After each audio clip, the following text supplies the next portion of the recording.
সামাজিক যোগাযোগ মাধ্যমে ভাইরাল সেই চলমান খাট নিয়ে গেছে পুলিশ। স্থানীয় সূত্রের বরাতে বুধবার ৯ এপ্রিল বিবিসি বাংলা এ তথ্য উল্লেখ করে।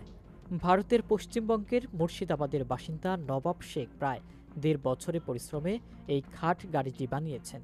ঈদের দিন একটু ট্রায়াল দিতে বেরিয়েছিলেন নিচের বিচিত্র এই গাড়িটি নিয়ে। সেই ভিডিও সামাজিক যোগাযোগ মাধ্যমে আপলোড করলেই মুহূর্তেই ভাইরাল হয়ে যায়। ভিডিওতে দেখা যায় এক ব্যক্তি বিছানার মাঝখানে বসে আছেন, আর তোশক, চাদর, বালিশ সহ পুরো খাটটাই চলছে, ঠিক যেন একটা চলমান খাট।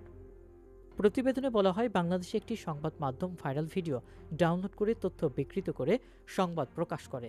এ নিয়ে কপিরাইটের মার প্যাচে পড়ে নবাব শেখের ফেসবুক পেজ। এক পর্যায়ে নবাবের পেজটি বন্ধ করে দেয় ফেসবুক। অভিযোগ জানাতে থানায় এলে পুলিশ বলে গাড়িটি বেআইনি।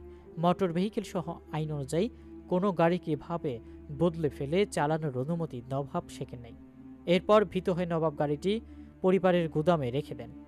তবু মুর্শিদাবাদের ডোমকল থানার পুলিশ সেখানে গিয়ে গাড়িটি থানা নিয়ে আসে। প্রায় ১.৫ বছর ধরে ২,১৫,০০০ টাকা খরচ করে এক ইঞ্জিন, স্টিয়ারিং, তেলের ট্যাঙ্ক আর স্থানীয় একটি গাড়ি সারানোর কারখানা থেকে একটি গাড়ির খাঁচাও কেনেন নবাব।